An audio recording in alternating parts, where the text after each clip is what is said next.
to the Walter Gropius Master Artist Workshop Series lecture. I'm Kathleen Neepsey, former artist in residence for the Huntington Museum of Art and the assistant for this weekend's workshop. It's an honor to be involved with this incredible program. The Walter Gropius Master Artist Program was established through the generosity of the estate of Roxana Y. Booth. Ms. Booth wished to assist in the development of an art education program at the Huntington Museum of Art in accordance with the proposals of renowned architect Walter Gropius, the designer of the museum's Gropius Edition, as well as the Gropius Studios. The museum is also indebted to Roxana Y. Booth's son, the late Alex Booth, for his participation in the concept development of the Walter Gropius Master Artist Workshops. This program is presented by the Booth Foundation in memory of Dr. Alex Booth Jr. and Catherine Booth. In addition, the Walter Gropius Master Artist Program is presented with support from the Isabel Gwynn and Robert Dane Exhibition Endowment. This exhibit is presented with support from the City of Huntington Mayor's Council for the Arts. This program is presented with financial assistance from the West Virginia Department of Arts, Culture, and History, and the National Endowment for the Arts, with approval from the West Virginia Commission for the Arts. The Walter Gropius Master Artist for this weekend's workshop and our speaker this evening is Sarah Pike, a full-time studio potter living and making beautifully stamped slab-built work in Fernie, British Columbia, the traditional territory of the Ktunaxa. Ms. Pike received her BFA in ceramics from the University, at Alberta College of Art and Design, and continued her study in ceramics at the University of Colorado and the University of Minnesota. She's a proud member of the Canadian Ceramic Collective, Make and Do, which promotes diverse ceramic artists across Canada. She teaches workshops about her slab building and stamp making techniques worldwide and shows her work internationally with recent solo exhibitions at Acar Gallery in Iowa, Good Earth in Washington State, and Schaller Gallery in Michigan. Some of you may have also even seen her work when it was featured on the Artstrom Nomadic Gallery when it was here during its visit in 2018. We're delighted to have Sarah with us this evening for the presentation in this weekend's workshop. Please take a moment following the lecture and a brief question and answer to see her wonderful exhibition in the Weisberg Family Gallery and to enjoy the reception in the Virginia Van Zandt Great Hall. Now, if you could please join me in welcoming our speaker this evening, Sarah Pike.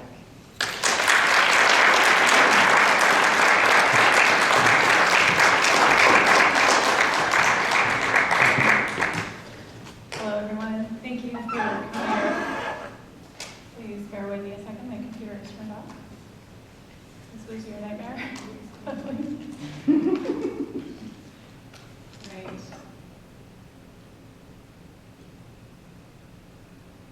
I looked up the word pottery in 3 different dictionaries, and not one of them described pottery to be made out of wheel. Yet, the image that comes to mind when we think of pottery is the wheel. It's that scene from Ghost that no potter can escape from.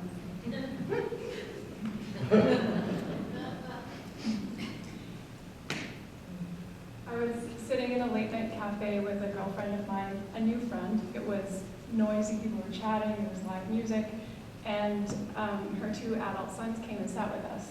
When they found out that I was a potter, one of them asked what kind of pottery I made, and I described how I rolled out flat slabs of clay on the table, textured those slabs, and formed them into functional pottery. And he turned to me and he said, "Oh, so not a real potter."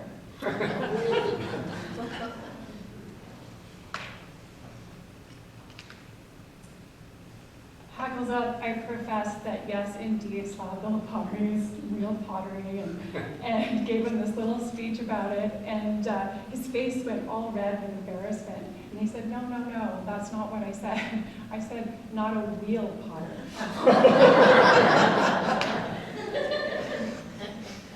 It's kind of a funny story, but why was I so defensive? Since then, I've often described myself as not a real potter. It was in my Instagram profile for a while. I think it's pretty great. Yet, the problem with slabbery or slabware or not a real potter is you kind of have to describe what that actually means. So how did this pottery path begin for me? This is me. I'm working on a little house that my dad and I were building together. I grew up in House of Makers. We were always in the middle of some project, whether it was woodworking, building a boat, basketry, macrame, gardening, carving soap stone. We had something on the go. So it was naturally a part of my upbringing. I was put in art classes from an early age, and I ended up buying my first kiln when I was 13, which sounds kind of crazy because it makes me think that I must have known at that age that I was going to be a potter, but it was just a part of our landscape to have tools everywhere, and it was just another tool in our repertoire.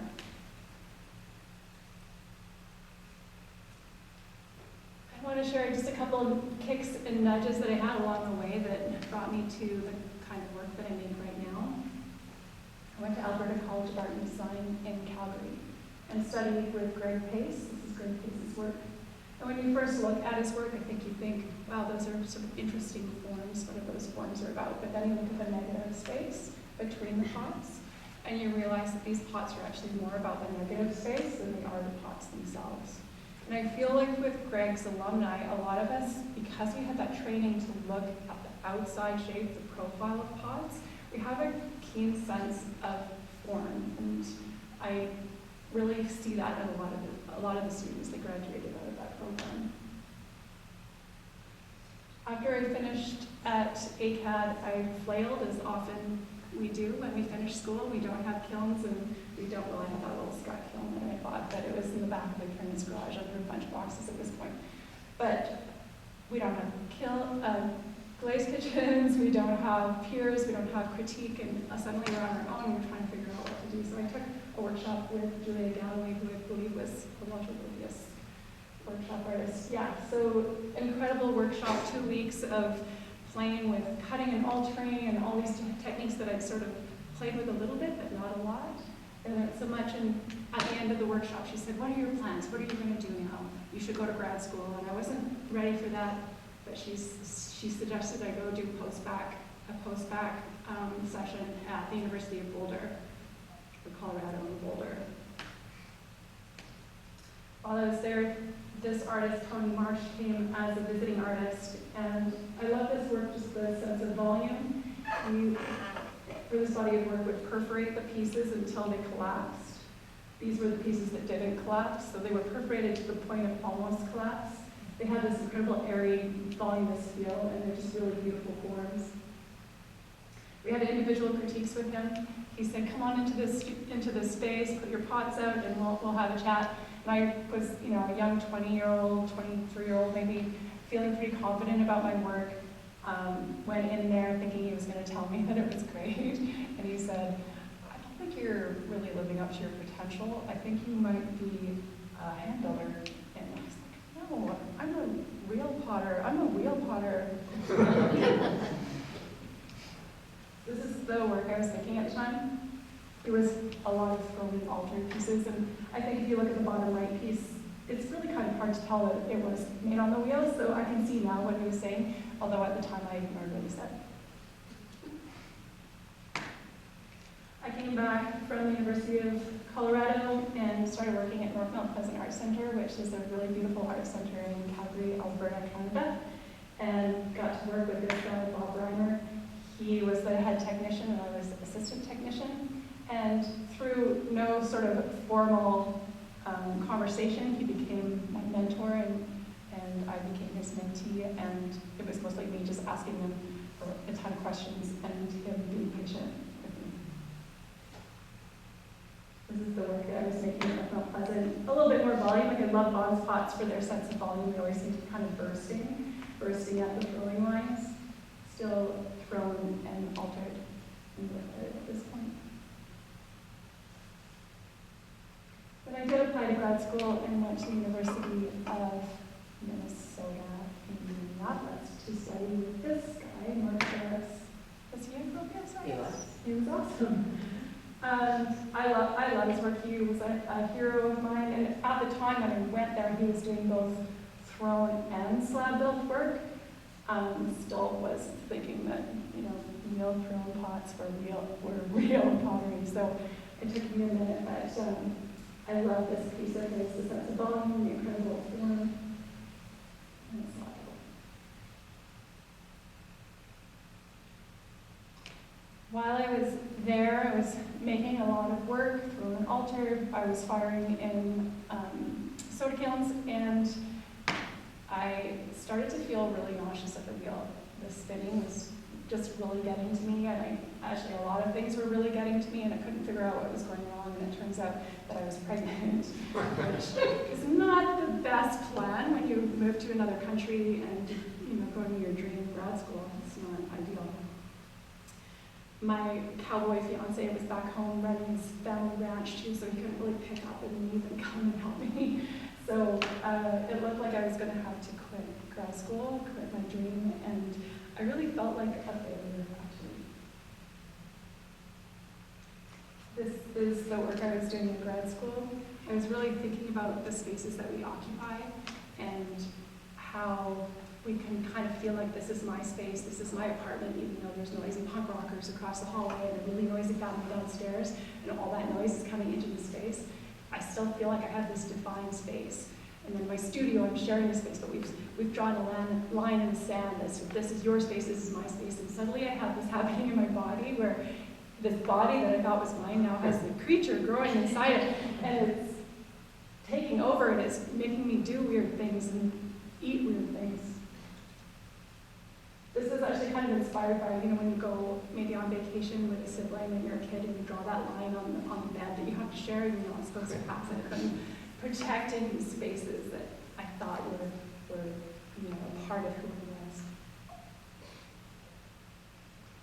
Also thinking pots in terms of what they represent, maybe what they might symbolize. So this is a soy sauce, wasabi, and ginger set.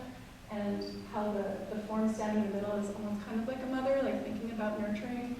Even though it's closed, it's giving because it has a spout, whereas the little jars are closed and protected. Maybe I was also feeling that way, but I was thinking about the child inside me. As my belly swelled with pregnancy, my pots became less and less voluminous, like I was losing this sense of who I was. These are some jars that are, like if you look from the top, are like squished super thin. And it wasn't a conscious decision, it was just, I was feeling less and less like I was going to be on this pottery path that I had decided to do. I was losing sense of who I was. I was moving back to being a ranch wife, possibly. There have been times on this path where I felt like there's flashing lights in front of me showing me this is the way, like a highway. And there are other times where it feels like I'm on a dead-end road or a road with a detour or barely a path at all. And it always seemed to me that everyone else had it figured out, that they had this direct line. And I think that's why I want to share parts of the story that are maybe a bit of a struggle, is that I think we all actually have these struggles in our lives. But usually we only see the straight line parts, right? Anyways, it seemed to me that I was always just missing the mark, shopping too late or too early. That's right. That is me on the right there. I mean, giving it 100% though. So I moved home from grad school. This is the ranch. Had that kid with the blue coat on. And then 3 years later, have the little girl. Those are the cows. I'm sitting in a tractor taking a picture of them come to the hay. Yeah, am I a ranch wife? It's a little different story, right? So we decided to, give it 100% for 5 years and then reassess. We homeschooled the kids. We grew as many things as we could. We tried to grow all our food. And at the end of 5 years, we'd reassess and ask, is this us? Is this the life we want to lead? Turns out, nope, I didn't want to live that life. It was stressful. It was a huge financial burden. It was, animals, 150 animals depending on us to look after them. There was just a lot of things about it that were not us necessarily, but also I think when we are creative people and we're not doing the thing that we love to do creatively, we do die a little inside. And my husband said at the time, he told me this years later, that he could see that I was dying a little inside, and he knew that he would have to choose between the ranch and me. And for some reason he chose me, and I'm so grateful that he did. And I would worry maybe that he would feel resentful of me that we moved to Fernie and left the ranch, but he should work for Tourism Fernie because he's always talking about how wonderful it is, so I'm also grateful that he likes where we moved to. So we moved to this little town in the mountains, and it's a small town, 6,000 people. It's very community-oriented, very outdoor, lifestyle-oriented, and it just felt like a really great place to raise our children. We bought this little old mining house and started tearing it apart and then put a whole bunch of texture on the outside of it. That moose is at the end of our yard. So we've got mountains and ponds and rivers around us. So now we're rolling. I have 2 kids now in school, and our house is kind of renovated. I have time to make pots again. The thing is, all of those years of thinking about pots but not making them, I feel like all those ideas had percolated in my head, and when I actually went to the table, it all just like kind of came out in like a heap on the table. I made the most awful weird pots possible. It was not easy, and I thought, oh no, I'm not a potter actually. I'm not a real potter. I worked in our basement, and I worked in a community studio, and I applied to shows, and I went to craft markets and music festivals and just really tried to make it happen in any way I could. This was 14 years ago.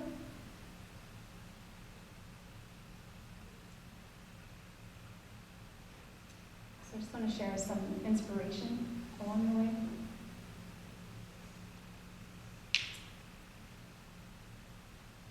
It might seem weird, but I really like geometry, and there's some of you that probably like geometry too, but when I was in school, I didn't necessarily know that I liked geometry. It was realizing how it pertained to art and nature later on in my life that I came to love it. And when I told a friend that I was really interested in geometry, he recommended this book. It's called A Beginner's Guide to Constructing the Universe, The Mathematical Archetypes of Nature, Art, and Science. If anybody's heard it or read it, has anyone read it? It's an incredible book. It goes through the numbers from 0 to 9, and each chapter is basically a breakdown of that number in terms of math, in terms of biology/nature, and in terms of symbolic meaning. And it kind of brings them all together in this really beautiful way.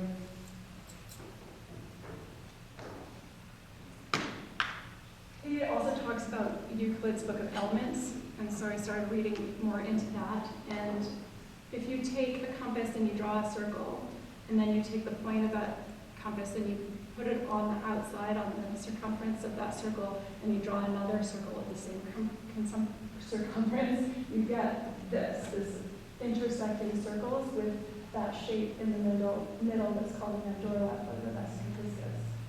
And it turns out that shape from that period on has become, or has been, a really important shape in a lot of cultures. In Christianity, it's often around Jesus, is sort of representing heaven, and it's also, you'll see it in Buddhist art behind Buddha. But it's also a form that I really, really love, and there's some examples in art history.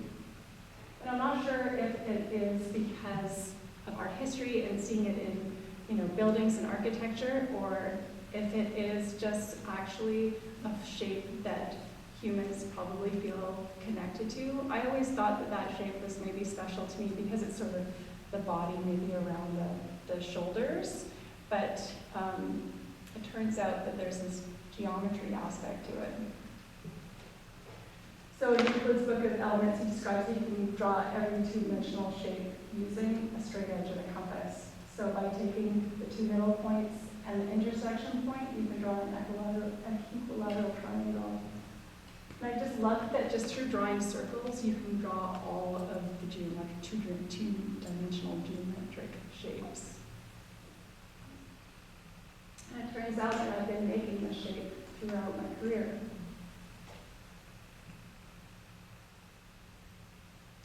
Like I said, it's not like I intended to make it because I'd seen these things in art history or I read Euclid's Book of Elements. It's like I had sort of tapped into the language of geometry in terms of its relationship to us and to each other, like thinking about like a bee making the hexagon because it just has it in it to make hexagons, or the snail making the Fibonacci sequence perfect Gropius spiral. How do we do these things? It's in us, I think, to make geometry, and I just kind of love that. So these pieces that I showed earlier also from above are that shape. More recent teapots, still that shape. And then if you keep putting the point of the compass on those intersecting lines, you end up getting this pattern, which is called the tree of life. And in that pattern are a bunch of shapes that I find very compelling and come up often in my work. Whether it is the texture on the surface, or both the surface and the form. The rouleau triangle is that sort of rounded triangle. It's kind of fascinating because it's the only shape other than a circle that won't fall in on itself. So like they could use it for manhole covers, or you could use it for a teapot lid. It won't fall inside. Like an oval you can turn and stick, rectangle you can turn and stick, right? It's just a really beautiful shape. Here's some examples of the rouleau in art history. This mug on above is that triangle, that rounded triangle shape. And these are also triangular from above. And then I think you can see Greg Pace's influence with the molded space, how things might fit together. Also, after giving a slide talk, someone came up to me and asked me if I was inspired by Randy's work, and I said I've always loved his pieces, his artwork, his still lifes, but I haven't looked at it for years. And then I went and looked at his work again, and I saw that that yellow pot, it must have been printed in my brain, because is it not that pot?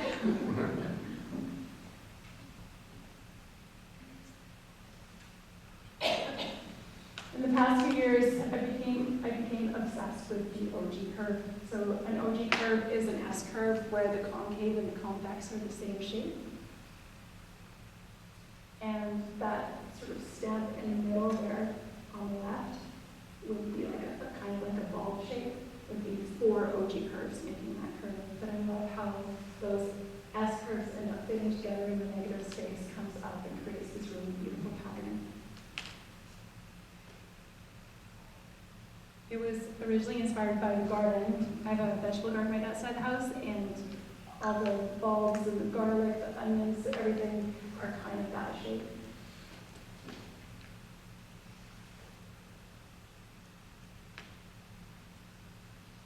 Also inspired by the nature around my home. I'm always taking photos of trees and then turning those trees into texture rollers and stamps.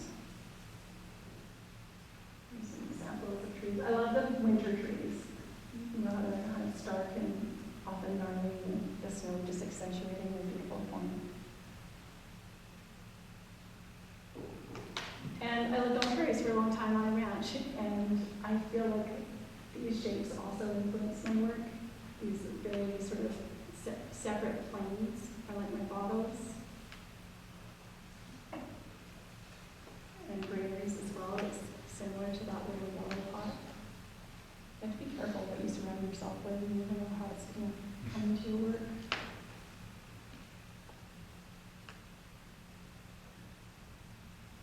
Also, antique tinware. These ones. There are a lot of times walking through old barns where you find all these little bits of metal, and you end up bringing home and sticking on your shelf, and they start to come out in your work. This is our home on the left, and my studio on the right getting built. It was like 9 years ago, I started building a studio, and it was such an incredible moment for me because it felt like incredibly scary to invest all of this time and money into a space to make pottery. Am I actually a real potter? Do I deserve this space? Am I worthy of this space?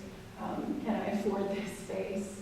And actually building this space ended up being such an affirmation that yes, I could actually do it. I still walk in every day and smile and say hi because it actually is like, oh, I love the studio. It's such a lovely space to work in. There's just a bunch of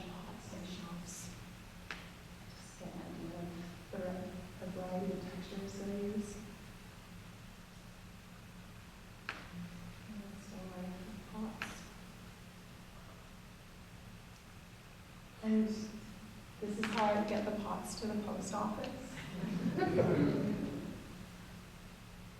It's kind of amazing though that I can live in a small town and make a living at this. I always thought that I'd have like a hut at the end of the driveway and that people would stop and because I grew up on an island where they had these little huts at the end of the driveway where you would stop and then be a little jar, you put money in the jar and you had to wrap your own thing, whatever it was that you're buying. Do they have that around here? No. It was like a, what do you call that when you trust the people who are going to, you know what I mean? Honor system, yeah. I thought that's what I was going to do, but, because I do live kind of close to a busy road, but it turns out that I don't really love, you know, people coming in my driveway. And through social media and stuff, I've been able to get my work out into the world and have people discover what I'm making and be able to come and visit places like this and meet you.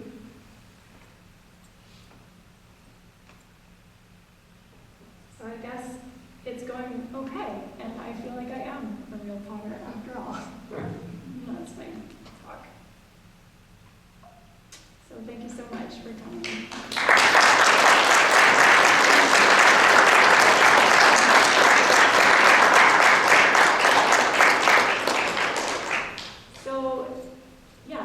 Thank you all for coming, and thank you to Kathleen and everyone here at the museum for inviting me and having the exhibition too. Are there any questions? Yes. So the making of a piece called slabbery, you just roll it out and then you start making your design on it and then turn it into a shape? Exactly. And then add handles or whatever? Exactly. Yeah. I never even heard of it. Well, there you go, slabbery. I did make up that word. That's why I'm trying to get people to catch on, so yes, tell your friends, it's called slabbery. Not slobbery, slabbery. Yeah, it always wants to autocorrect on my phone to slobbery. It is slobbery. Sarah, Yeah. can you talk a little bit about the various stamps and how you make those? Because you're stamping a lot, right, to get those? I am, yeah. So I've been stamping for a long time, but I would say I got really into it about 10 years ago. And the beautiful thing about the slab is that it is flat on the table, so it's an incredible canvas. And the flat surface of the table behind it is counter pressure, so I can get even pressure and get a nice imprint. It's hard to do that on a three-dimensional form. And because I now have a slab as a canvas on the table, that allowed me to continue to expand on those ideas. So I have hundreds of stamps now that are carved, and they're all carved out of clay. I go through different tangents of shapes that I'm interested in. I do really like that sort of tessellation, the repeated pattern across a pot. So you probably noticed if you looked at the pots in the show. Interested in how they can all work together, and I just keep playing off of those ideas. So I might start with that OG shape, and then maybe I want to cut that in half and add a rectangle. And how can I expand on these patterns if I keep expanding? Lately, I've been really interested in sort of a grid pattern that also contains those OGs. They're made out of clay, carved when they're almost dry, and then bisqued. And yeah, we just keep going. Does that answer your question? Yes. Thank you. Any more questions? Do those that you make, do they wear down? They don't, because they're fired clay. Every now and then I drop them on the floor, and then I have to sand those little bits and maybe make it into a new shape. So those ones get worn down. But no, they have some pretty good longevity, and I have so many, and they're constantly sending me on different paths that I tend to have an archive that those are the ones I used in 20. And now I'm holding back out to see how they would work with the new ones that I'm making, but yeah, they don't really work out. Sarah, Yeah. you mentioned when your children went to school and you had time to create art, and you had a lot of ideas. Did you have trouble organizing that? I do. Yeah, do you relate to that? Is that why you're asking? No, not at all, but I just kind of, I just wondered what, it sounded like an explosion, like it is, and what did you? It was like an explosion, and it was scary because I thought, okay, we just moved to this town so that I could make pots, and I'm doing a terrible job with how's this gonna work.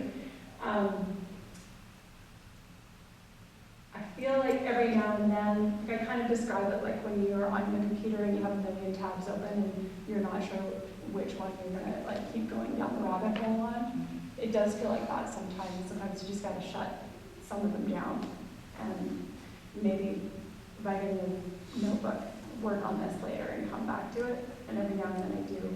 I just did a residency for 3 weeks in Nelson, another town in British Columbia, and had taken some of those ideas that had been on the back burner to the forefront again to work on. And didn't completely work through them, so we're kind of back on the back burner, but I kind of want to keep them percolating. Yeah, does that answer your question? Yes. It's a juggle. Yes. Are your children interested in pottery? Yeah, actually, my daughter is majoring in ceramics at art school. Yes, so she's very interested in pottery.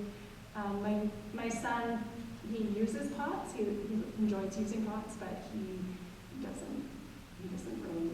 He's not really into making things. Yes. How big is your studio?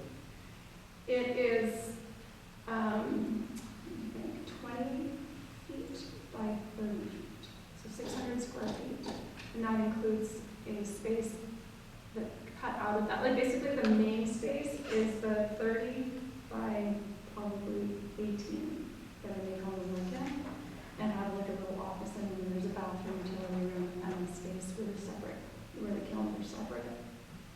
What kind of kilns are you using? All of this work is made, not all this work, the early work I told you was in stone kiln, but all of this work is in electric kilns, Scott electric kilns. Mm-hmm. Yeah. Any more questions? If you feel more comfortable asking me a question, like just to my face, a little reception afterwards, and please feel free to come and say hi and ask me a face question. Oh, there's one.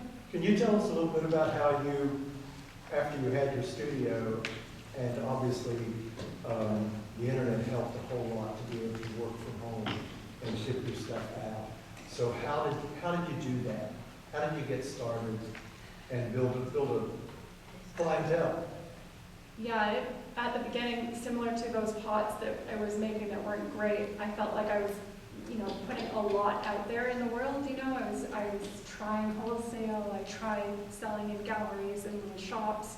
And like I said, I went to music festivals and craft fairs and started to just edit out the ones that weren't working for me or my work, and doing more of the ones that were working.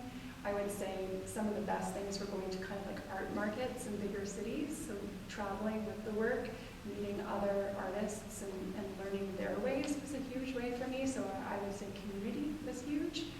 And then social media, I happened to get on Instagram. I think my first post on Instagram was 2012, and I thought it was an app that people were using to do cool filters for Facebook.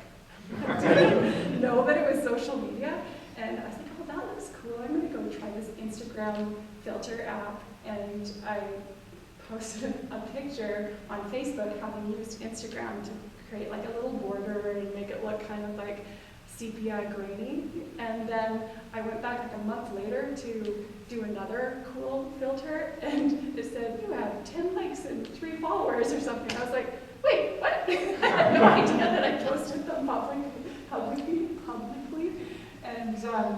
And then I was just like, oh, this is actually really cool. And it was, in the early days, there weren't that many people on it. It was very community oriented, and I ended up meeting a lot of potters and connecting with them on there. So even though I was in this small town in Canada and I had left grad school and had kids and stuff, it was a way for me to get back into that community, which was really amazing. So social media, even though it can be the bane of our existence, for me it was a way for me to reconnect, which was amazing. And I think it's changed a lot since then, but in the beginning it was definitely a huge part of it. Does that answer your question? Sure. Sure? Yes. I can elaborate if you want. I'm part of it. Yeah, in 2015, I think, Pottery Making Illustrated asked me to do an article, and then ended up putting my pot on the cover, and I think that was for me, was like, okay, I can do this, and that helped me make the decision to build the studio.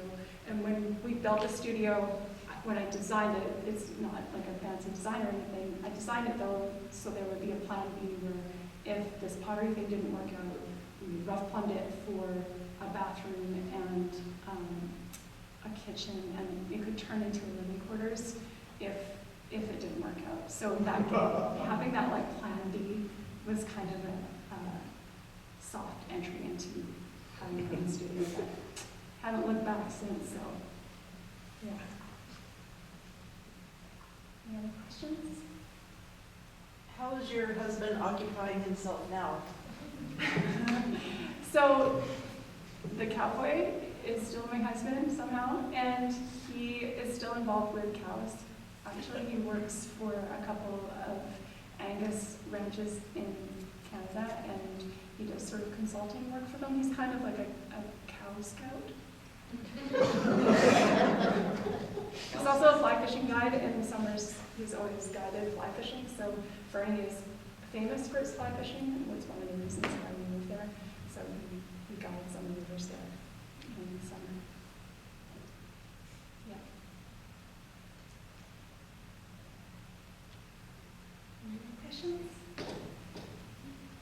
Okay, well, thanks everybody for coming, and please feel free to come and ask me questions.